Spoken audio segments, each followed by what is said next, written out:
Charles versus Poirier. That's a great fight, man. That is a fantastic fight. What if Charles Oliveira just goes out and just does it all? Well, like, what if he goes out and he defends his title against Dustin Poirier? Dustin is, for all intents and purposes, the uncrowned champion at 155 pounds. Dustin Poirier versus Charles Oliveira is set for UFC 269 in December.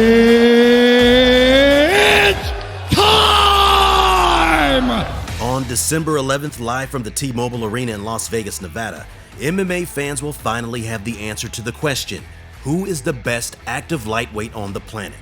Challenger and fan favorite Dustin the Diamond Poirier squares off against Charles "Du Bronx" Oliveira in one of the most technical and evenly matched championship fights in recent memory.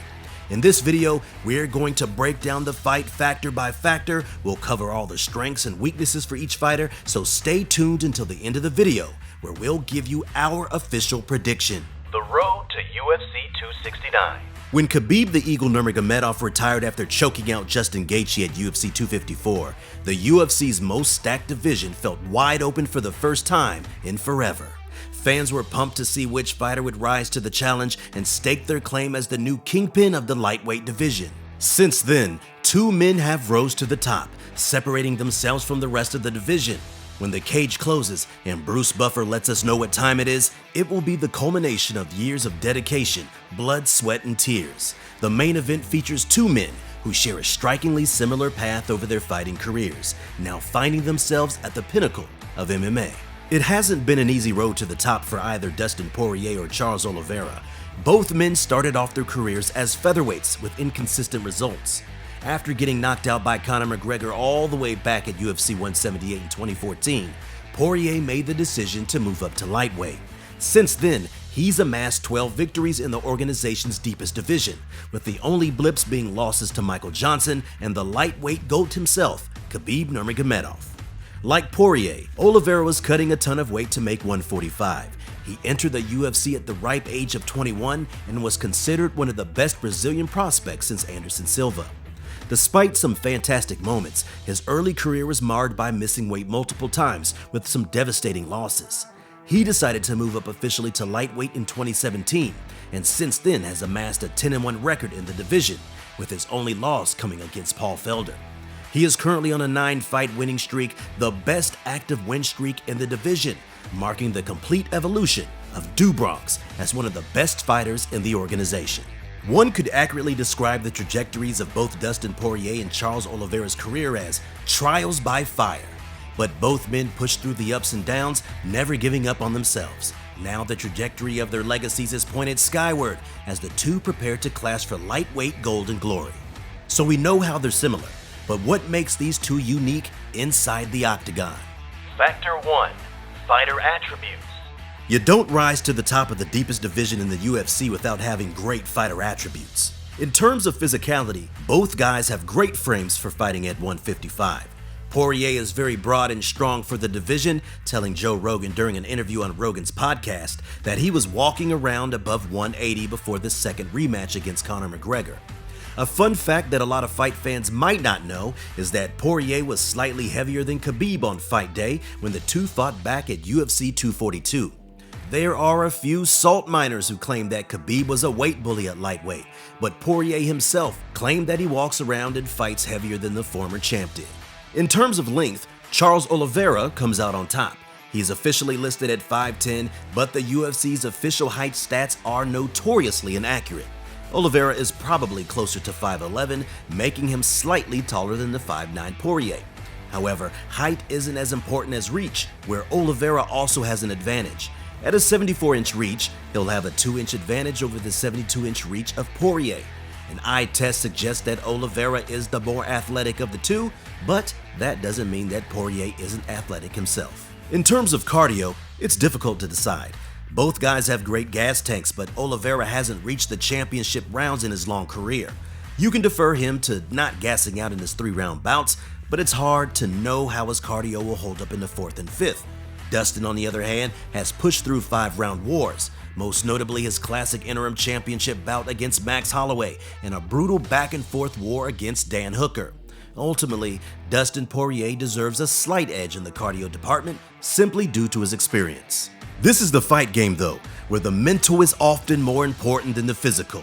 In terms of toughness, heart, and fight IQ, Dustin takes the cake. There's no quitting this dog from Lafayette, Louisiana. The man has gone to war with the likes of Justin Gaethje, Eddie Alvarez, Max Holloway, Dan Hooker, and Conor McGregor, coming out on top. He seemed out on his feet a few times during the Hooker bout, but pushed through and won the decision.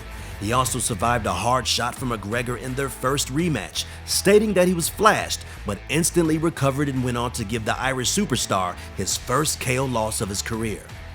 Oh my God! Dustin Poirier!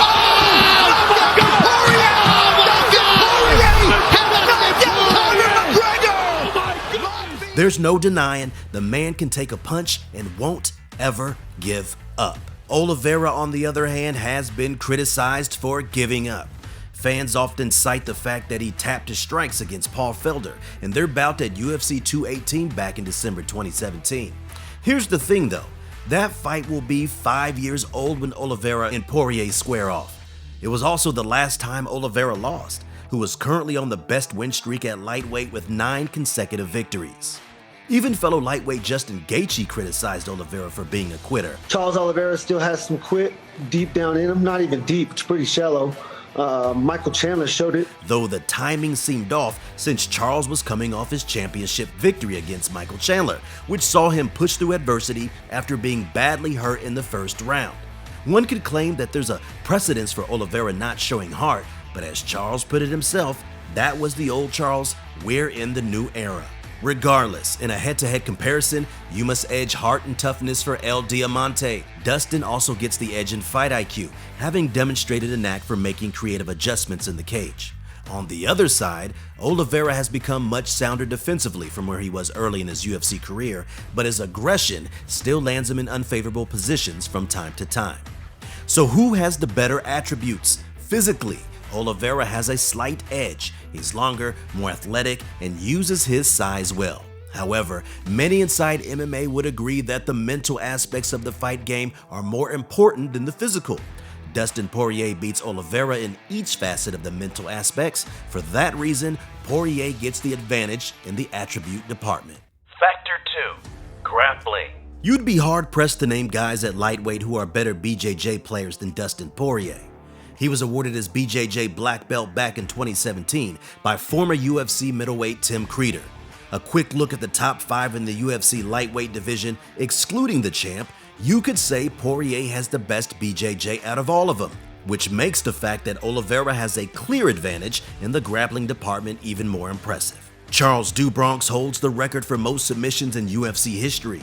It's easy to overlook how amazing of an accomplishment that is, considering the organization has had absolute pythons in it like Damian Maia, Royce Gracie, Matt Hughes, and Josh Barnett, amongst many others. When it comes down to it, Oliveira is a genius at attacking limbs, being the sole owner of a calf slicer submission finish in UFC history.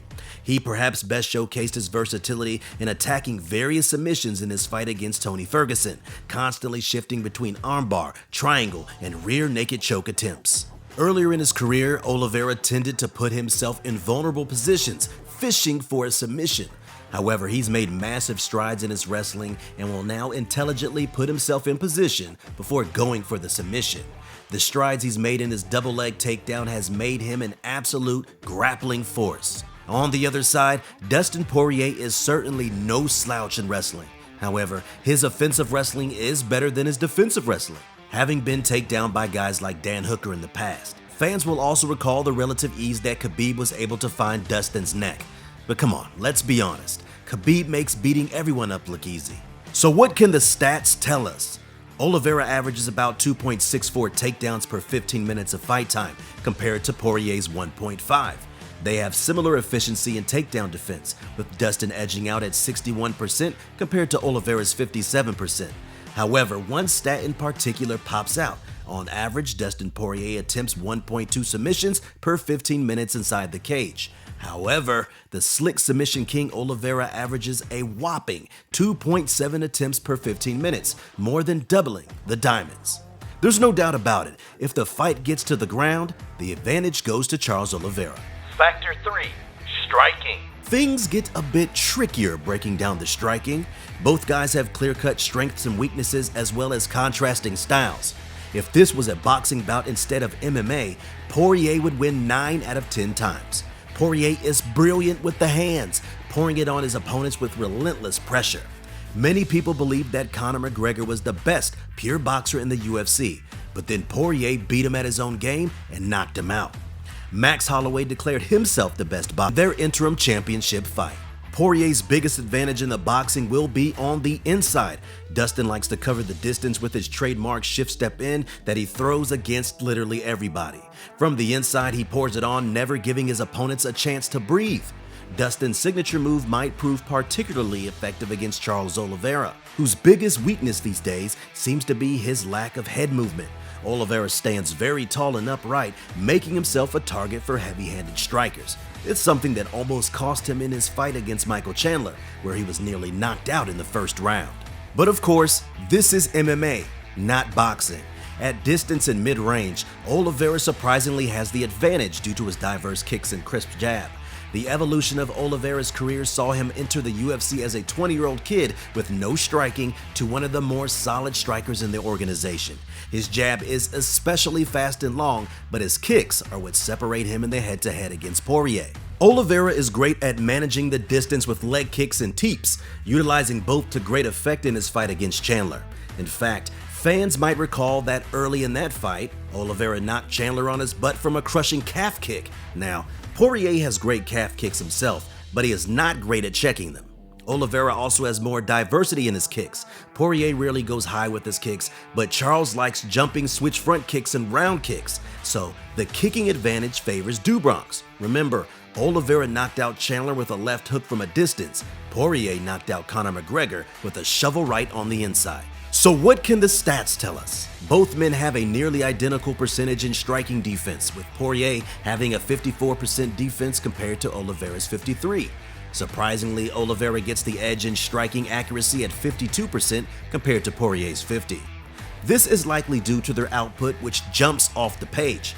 Remember how Oliveira attempts more than double the submission attempts as Dustin? Well, Dustin is landing a relentless 5.62 significant strikes per minute compared to Oliveira's 3.26 clip. It's safe to say that the volume favors El Diamante. The story of the striking will be whoever manages distance better. If Oliveira can keep Poirier at a distance and prevent him from pressuring him on the inside, the stand-up will favor him. If Dustin can close the distance and get into his rhythm, things will cascade out of control for Oliveira. Final predictions. This right here is a pick'em fight if there ever was one, and the betting odds reflect that. Most sources have Poirier as a slight favorite, but by the smallest of margins.